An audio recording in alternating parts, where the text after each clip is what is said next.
penderitaan orang ini. Makanya pantasan saya lihat itu seperti sultan aja mereka ini ya.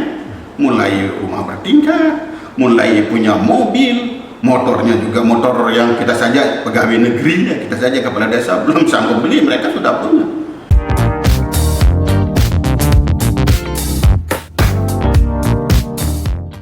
Memang kenyataannya di lapangan itu para kepala desa itu sepertinya tidak punya harga, tidak punya arti, di mana PKH ini masih ditangani oleh agen. Terutama sekali yang mencolok di situ, yang kelihatan sekali di situ adalah BPNT itu. Kami melihat rekan-rekan yang kita sih bukan suujon ya, bukan memfitnah, bukan iri hati ya, bukan cemburu sosial, tetapi masyarakat yang bercemburu sosial itu tinggi sekali ya. Seperti dimanfaatkan bantuan ini bantuan untuk orang miskin, tetapi kenapa kita orang-orang tertentu boleh kita katakan seperti agen dalam hal pemberian beras misalnya. Pembelian mereka beras itu jelas di bawah itu, dan mencari keuntungan di situ. Belum lagi dari gesekan itu, belum dari barang-barang lain. Itu berapa item itu? Kalau tidak salah saya sendiri pernah mengadakan didatangi oleh salah seorang agen untuk menyiapkan beras. Mereka itu berani hanya beli 8.000, tetapi kalau kita hitung mereka sudah bayar itu sampai dengan 11.000 dari satu penerima, dari 1 kilogram beras. Kalau hitung tonnya itu berapa sudah. Makanya pantasan saya lihat itu seperti sultan aja mereka ini ya. Mulai rumah bertingkat, mulai punya mobil, motornya juga motor yang kita saja pegawai negeri ya, kita saja kepala desa belum sanggup beli, mereka sudah punya. Ini mohon supaya apa yang menjadi harapan gubernur, Pak Bupati, supaya pengelolaan ini tidak lagi melalui agen, tetapi BUMDes. Kalau BUMDes diberdayakan itu bagus sekali. Kenapa? Karena itu keuntungannya pun kalau ada itu untuk orang banyak, bukan untuk pribadi. Ini pribadi, untuk masyarakat kan. Nah, itu kita harapkan supaya ditinjau pengelolaan BPNT ini berupa pengadaan barang. Nah, kalau kita berharap sih seperti kemarin ini kan mereka tidak punya barang lagi, mereka punya uang. Bahkan ada di salah satu tempat ya. Nah, kartu ATM itu dipegang sama agen. Nah, ini yang paling tidak benar. Dipegang sama agen. Sebelum saya juga dulu berbuat, koordinator mereka itu megang ATM, kartu ATM-nya itu mereka yang pergi gesek, nanti diberikan kepada anggotanya itu selalu dipotong sampai dengan 10.000 per orang. Nah, kemudian mereka dihancet. Kalau kamu tidak terima ya silahkan, besok kamu tidak bisa saya ajukan lagi. Nah, seolah mereka menjadi raja di situ, ya. Seolah mereka itu yang mengendalikan semuanya.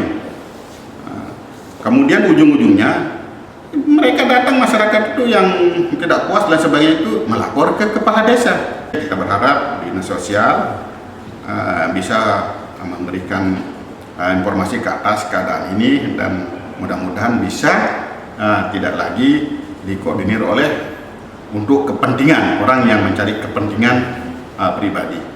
Ini sepertinya agen ini mulai dia kebakaran jenggot dengan kemarin itu bantuan disalurkan oleh pos itu ya. Jangan berbisnis di atas penderitaan orang. Ini orang tidak punya apa-apa, kita berbisnis nih, walaupun diizinkan lah pakai hati nurani lah Pak Kadis.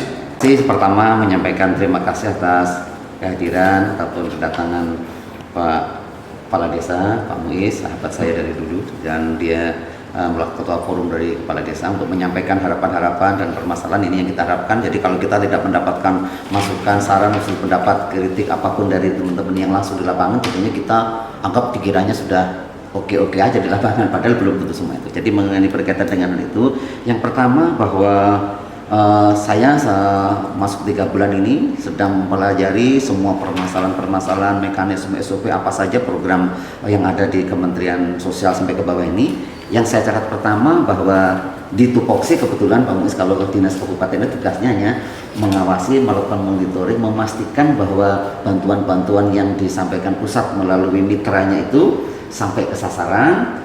Kalau dia barang ya barangnya berkualitas, barangnya baik dan tepat sasaran, itu tugas kami. Kalau masalah dia menggunakan jalur lewat bank, lewat pos, macam-macam itu kan kerjasama daripada kementerian ke masing-masingnya. Jadi kayak misalnya sekarang yang PLT BPM, Kementerian Pusat Sosial sudah bekerja sama dengan Pos seluruh Indonesia.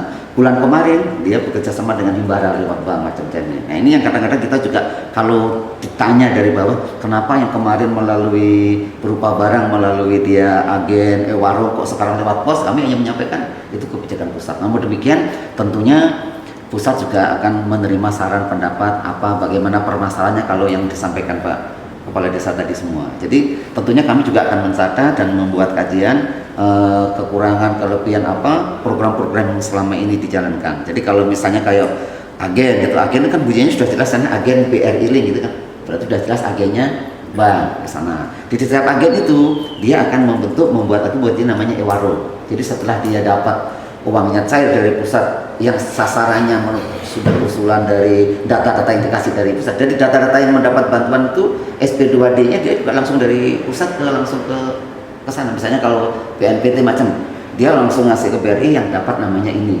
Nanti kami minta ke sana. Setelah kami minta ini, makanya ada data-data kok ada yang sudah meninggal macam-macam karena masih menggunakan data-data yang kadang-kadang diperdagangkan. Makanya kemarin 2 minggu lalu kami ditugaskan Bapak Bupati untuk mempertanyakan ini. Kenapa banyak yang belum ke pusat? Tapi karena dikasih waktu yang sangat terbatas di sana sehingga belum semua harapan kita itu masih kita harus susul kembali untuk minta karena belum ketemu yang langsung pejabat yang penentu kebijakannya itu.